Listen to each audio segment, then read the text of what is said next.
आपण पहिल्या व्हिडिओमध्ये प्रिन्सेस ब्लाऊजचा बॅक पार्ट बघितला आहे। आता आपल्याला फ्रंट पार्ट बघायचा आहे। मी या कोपऱ्याला फ्रंट असे लिहून ठेवते। फ्रंट काढत असताना आपल्याला सुरुवातीला एक स्ट्रेट लाईन मारून घ्यायची, एक स्ट्रेट लाईन मारून घ्यायची। त्या स्ट्रेट लाईनवर आपल्याला आपल्या शोल्डरचा हाफ करून घ्यायचा आहे। पूर्ण शोल्डरचा हाफ, माझे पूर्ण शोल्डर 14 आहे। 14चा हाफ 7 इंच, 1 इंच जे मारले तिथून 1 इंच खाली आपल्याला डाऊन घ्यायचं आहे। 1 इंच डाऊन हे सर्व मेजरमेंटसाठी फिक्स आहे। ऑनफोल्ड साईडला आपल्याला 2.5 इंच ठेवायचं आहे। 2.5 इंच मेजरमेंटसुद्धा फिक्स आहे। हे दोन्ही मेजरमेंट आपल्याला प्रत्येक साईजसाठी सेम राहणार आहे। त्यानंतर आपल्याला आता 1 इंच खाली डाऊन गेले तिथून आपल्याला आता चेस्ट लाईन काढायची। चेस्ट लाईन आपल्याला इथे येणार। चेस्ट लाईनसाठी कोणते सूत्र वापरायचं? Chest divided 6 plus half inch. Chest 34 भागिले 6 प्लस हाफ इंच म्हणजे 6.1 वर माझं मार्क येणार आहे। 6 पॉईंट जिथे आलं तिथं आपल्याला एक लाईन मारून घ्यायची आहे।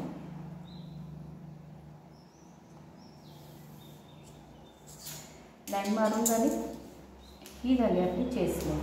चेस्ट लाईन झाल्यानंतर आपल्याला काय करायचं आहे? आपल्याला दोन्हीचा मध्य सेंटर काढायचं आहे। चेस्टवरती आपल्याला चेस्ट काढून घ्यायचे आहे। चेस्ट काढत असताना आपल्याला एक मेजरमेंट आहे। हा फ्रंट भाग असल्यामुळे आपल्याला त्यात कंपल्सरी 1.5 इंच प्रत्येक साईजसाठी आपल्याला त्याच्यामध्ये प्लस करायचं आहे। चेस्ट प्लस 1.5 भागिले 4 म्हणजे काय झाले? चेस्ट प्लस 1.5 इंच भागिले आपला चौथा भाग। चेस्ट आहे 34 आणि 1.5 इंच, 35.5 इंच भागिले त्याचा चौथा भाग म्हणजे 8.8। 8.8 म्हणजे कुठं आले आपल्याला? 9 इंचाच्या अगोदर एक लाईन, त्याच्यानंतर आपल्याला मार्जिनसाठी 1.25 इंच ठेवायचं आहे।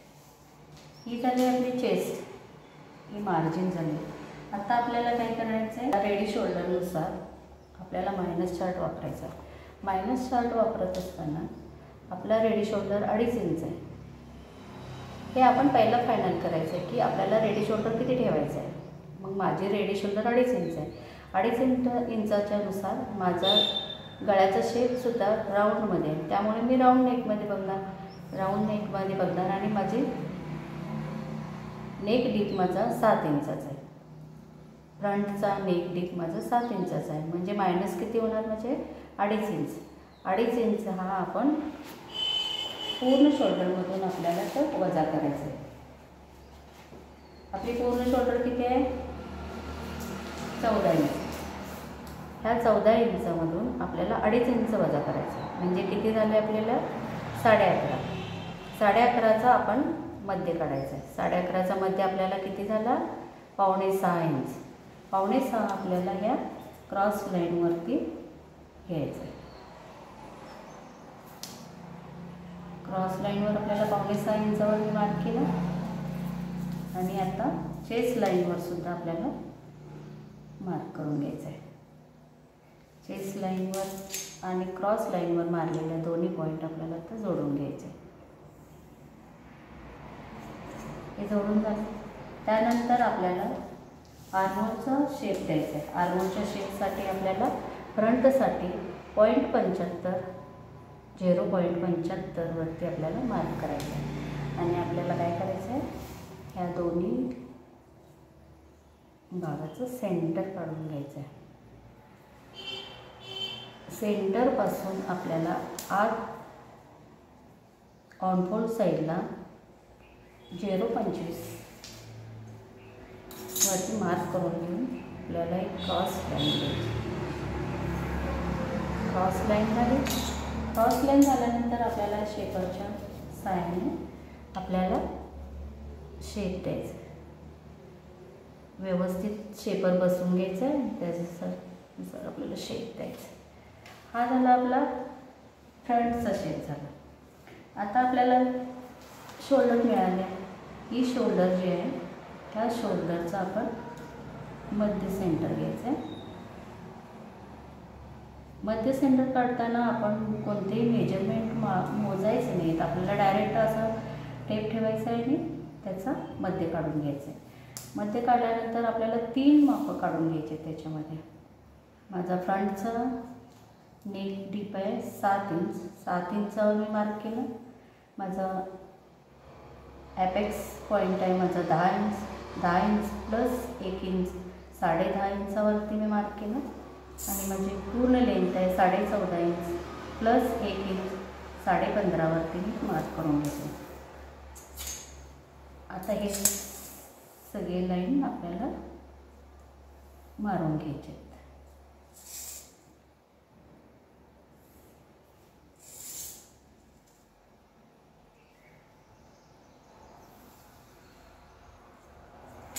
हे मारून झाले. आता आपल्याला काय करायचं, आपला अपेक्स टू अपेक्स काढायचा. अपेक्स टू अपेक्स किती आहे आपला 7 इंच. 7 इंचाचा हाफ इंच म्हणजे किती झालं 3.5 इंच. 3.5 इंचावर आपण मार्क करायचं आहे. अपेक्स टू अपेक्स 7 इंच, त्याचा हाफ म्हणजे 3.5 इंच. 3.5 इंचून अर्धा इंच कमी केल्यानंतर आपल्याला 3 इंचावरती मार्क करायचं आहे. वेस्ट लाईनला आपल्याला 3 इंच घ्यायचं आहे. अपेक्स टू अपेक्स जेवढा आहे त्याच्यामध्ये हाफ इंच कमी करून आपल्याला वेस्ट लाईनवर मार्क करून घ्यायचं आहे. आपली वेस्टची डाट असणार आहे 2.5 इंचाची आणि आपल्याला आपली पूर्ण वेस्ट आहे 28 इंच. 28चा 4था भाग म्हणजे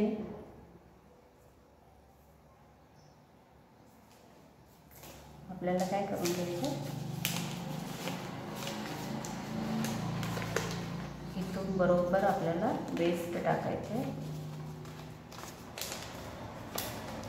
वेस्ट टाकायचे आपल्याला.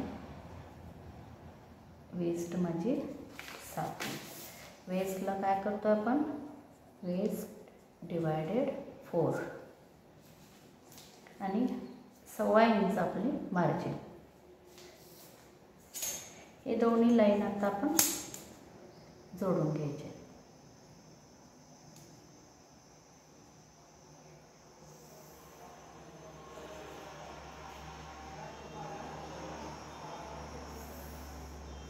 हे दोन्ही लाईन जोडून झाले. आता आपल्याला काय करायचं आहे, वेस्टची डाट मार्क करू. त्यासाठी आपल्याला हे लाईन जोडून घ्यायचे. हा आपला वेस्ट डाट असणार आहे 2.5 इंचाचा. 2.5 इंचाचा डाट जेव्हा आपण करतो तेव्हा हे दोन्ही डाट्स आपले मॅच व्हायला पाहिजे. त्यासाठी आपल्याला काय करायचं आहे, आपल्या बॉडीचा शेप फ्रंटला जो शेप असतो त्या शेपनुसार आपल्याला ह्या डाट्सला सुद्धा आपल्याला शेप देऊन घ्यायचा आहे. त्यासाठी आपल्याला ह्या दोन्ही लाईनचा मध्य काढायचा आहे. परत ह्या दोन्ही लाईनचा आपल्याला परत मध्य काढायचं आहे.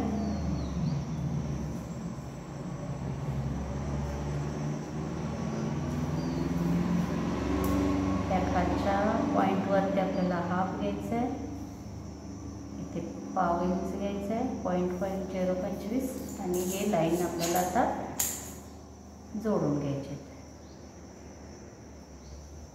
हा आपला बॉडीचा शेप होतो.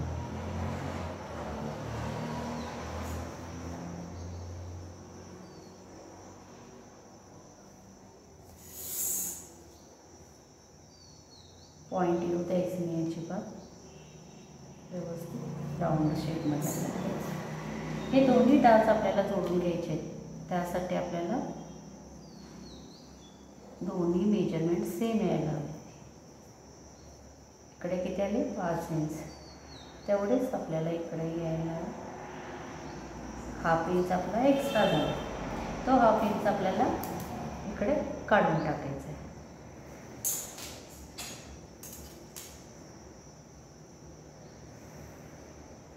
काढून टाकलं.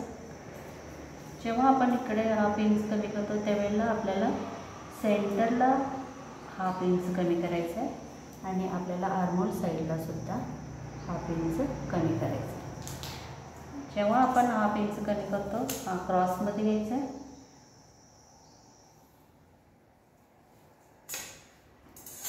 हा पार्ट आपल्याला काढून टाकायचा, त्यासाठी मी हे लाईन मार्क करते.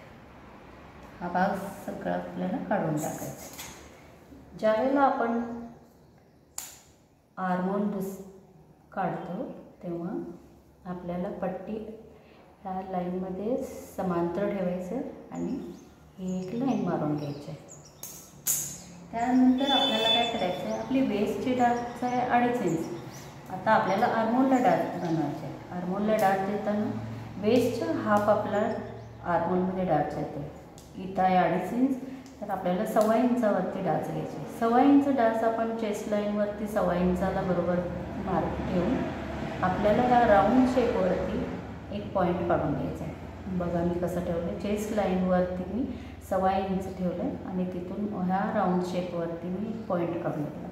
1.25 इंचाचे डास घेताना असताना आपल्याला त्याचा हाफ 1.25 इंचाचा हाफ म्हणजे 0.75ला आपल्याला इथे एक मार्क करून घ्यायचं आहे वरच्या बाजूला आणि आपल्याला ही लाईन ॲपेक्स पॉईंटला आणून जोडायची आहे. हा झाला.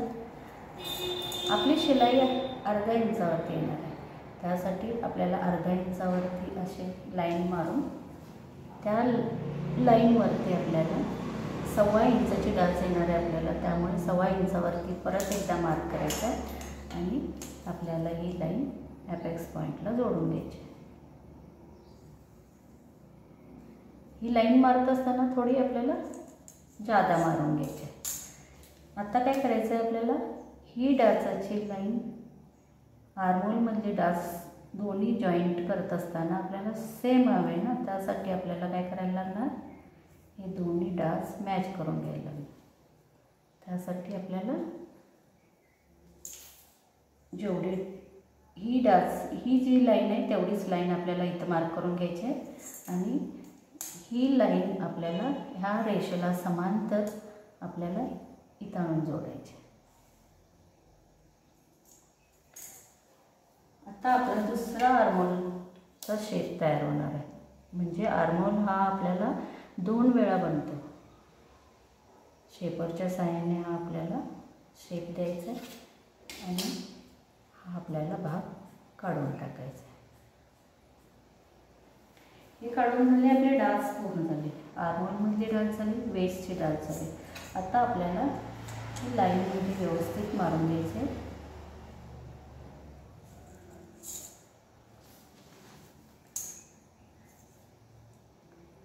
हे जेवढं आहे तेवढंच आपल्याला इथं व्यवस्थित स्ट्रेट लाईन मारण्यासाठी आपल्याला मार्क करून घ्यायचं आहे.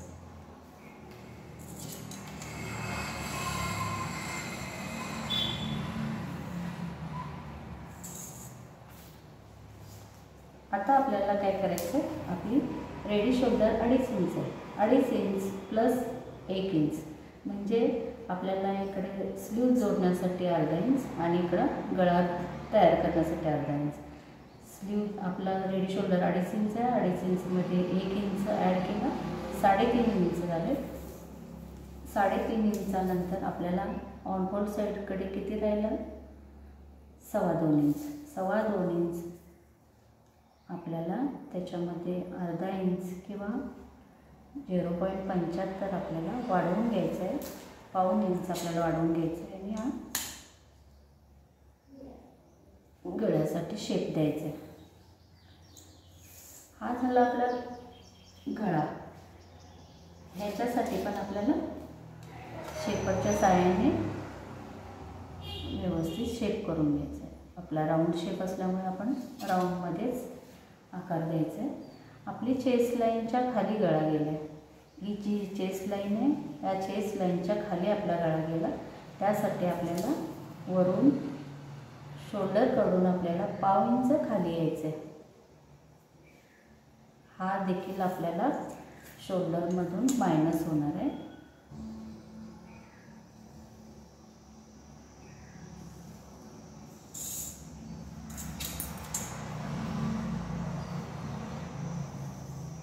एवढा पूर्ण भाग आपला आता शोल्डरमधून मायनस होणार आहे.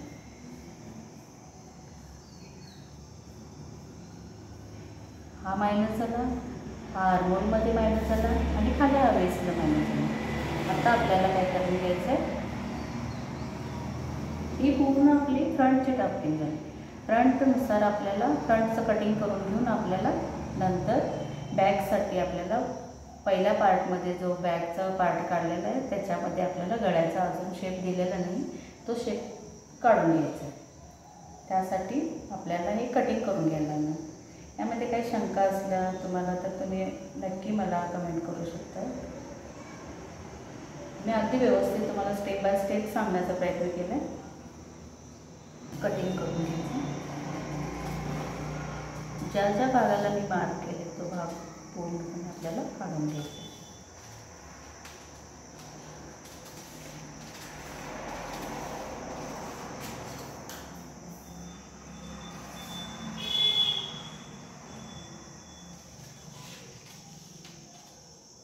अजून आपल्याला याला प्रिन्सेसचा शेप द्यायचा आहे.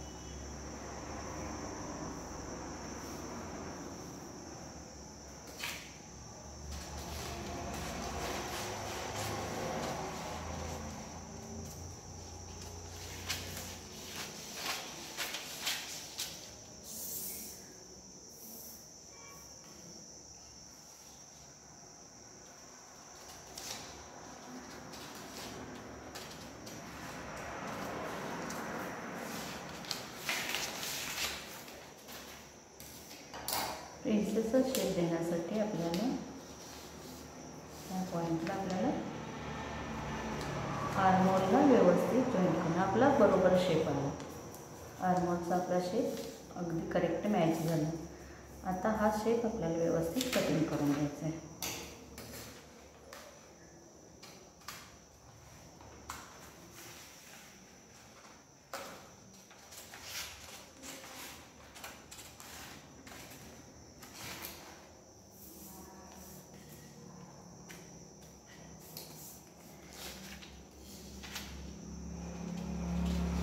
हा गळ्याचा शेप कट करून घेते.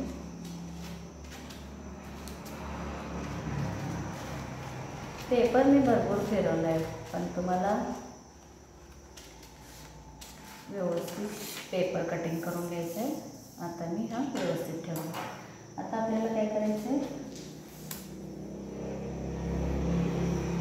ह्या मेजरमेंटचा बरोबर आपल्याला मध्य सेंटर काढून घ्यायचं आहे.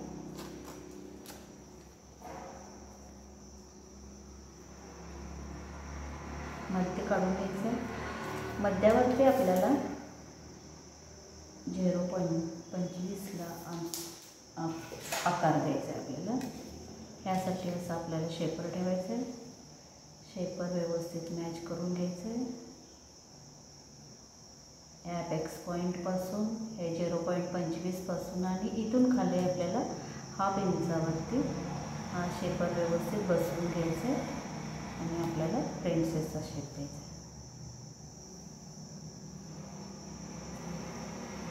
हा झाला आपला प्रिन्सेसचा शेप. आता आपल्याला जोडून घ्यायचं आहे.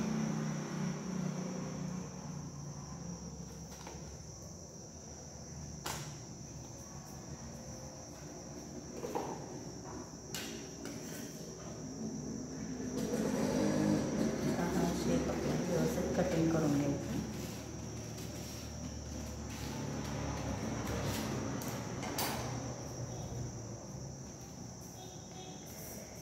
त्यामध्ये कोणताही पॉईंट आपल्याला ठेवायचा नाही. व्यवस्थित त्याला राऊंड शेपमध्ये आकार द्यायचे. हा झाला प्रिन्सेसचा शेप. इकडचा एक पॉईंट आपल्याला काढून टाकायचा आहे.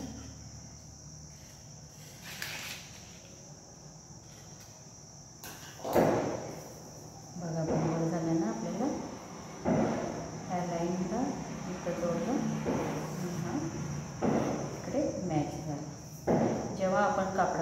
करतो ना कटिंग, त्यावेळेला आपलं अगदी व्यवस्थित शेप मॅच झाला. आता आपल्याला पहिल्या पार्टमध्ये आपल्याला जो बॅक पार्ट काढून घेतला, अजून त्याला आपल्याला गळ्याचा शेप नाही केलेला, त्यामुळे आपल्याला आता त्याच्यासाठी 0.25 अंतरावरती आपल्याला 0.25 हे अंतरावरती आपल्याला हे व्यवस्थित ह्या लाईनला मॅच करून व्यवस्थित हा प्रिन्सेसचा शेप ठेवायचा. ही लाईन जशी चालत गेले त्याच लाईनला आपल्याला व्यवस्थित मार्क करून घ्यायचं आणि इकडेही खाली आपल्याला व्यवस्थित मारून घ्यायचं आणि हा आपल्याला बाजूला काढायचा. हा जसा गेला त्याच क्रॉस लाईनमध्ये आपल्याला क्रॉस मार्क करायचा आहे. हाही आपल्याला ह्या शेपला जोडायचा. हा आपला आर्मोल झाला. ही लेंथ आपली 0.25 आपल्याला लेंथ आपल्याला खालून कमी करायची.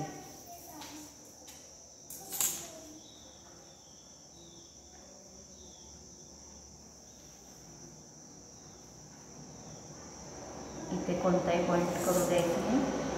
इथे ही लाईन आपल्याला खालून वेस्टपासून इंचीला आपल्याला कमी होणार आहे. हा एक भाग आपला निघून जाणार आहे. आणि आता आपल्याला गळा काय करायचा आहे, आपल्याला इथून पट्टी कितीची अंतराची ठेवायची आहे. आता मला 3 इंचाची पट्टी ठेवायची आहे आणि मला शिलाईसाठी 1.5 इंच कवर ठेवायचं.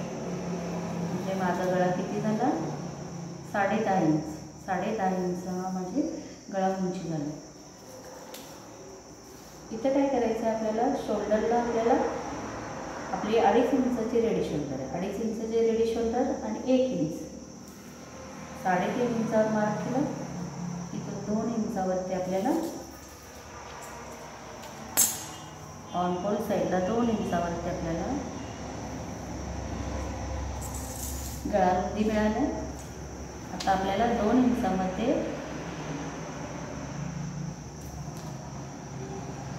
1/2 इंच किंवा 0.75 म्हणजे 1.5 इंच का आपल्याला ह्याच्यामध्ये शेप देण्यासाठी वाढवू शकतो आपण. आणि ही दोन्ही लाईन आपल्याला जर 2 इंच एवढे ऑनफॉइल साईडला 2 इंच राहिले आणि तेवढाच जर 2 इंच घेतला तर आपला गळा खूप छोटा होणार, गळा पसरणार नाही, डीप नाही होणार. त्यामुळे आपण काय करायचं आहे, थोडंसं वाढवून घ्यायचं आहे खाली आणि इथं आपल्याला व्यवस्थित शेप द्यायचा आहे.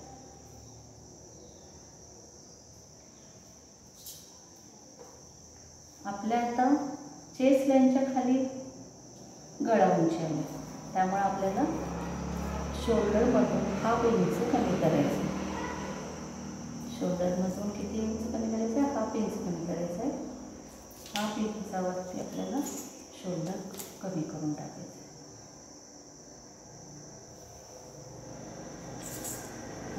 सगळे आपले पार्ट काढून टाकायचे. वरून शोल्डर मायनस झाला, इथे आर्मोल मायनस झाला आणि इथे बेसला लेंथ मायनस झाली. आता आपल्याला हे पार्ट काढून घ्यायचे. हा बॅक पार्ट आपला पूर्ण झाला आणि हा आपला फ्रंट पार्ट. हे दोन्ही पार्ट आपल्या आता रेडी आहे. हे कटिंग करून टाकतो.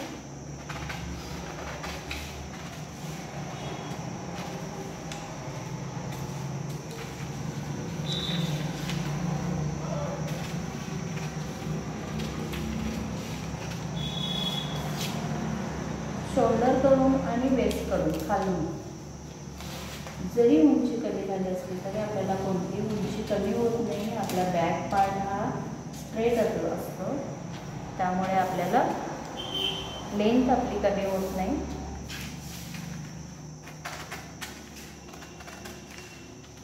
आपल्याला परफेक्ट बसतो. जिथे आपल्याला क्रीज होतं, कापड गोळा होतो, हे सगळे फ्रीज आपले निघून जाते आणि आपल्याला ब्लाऊज फिटिंग व्यवस्थित असते. हा माझा गळा.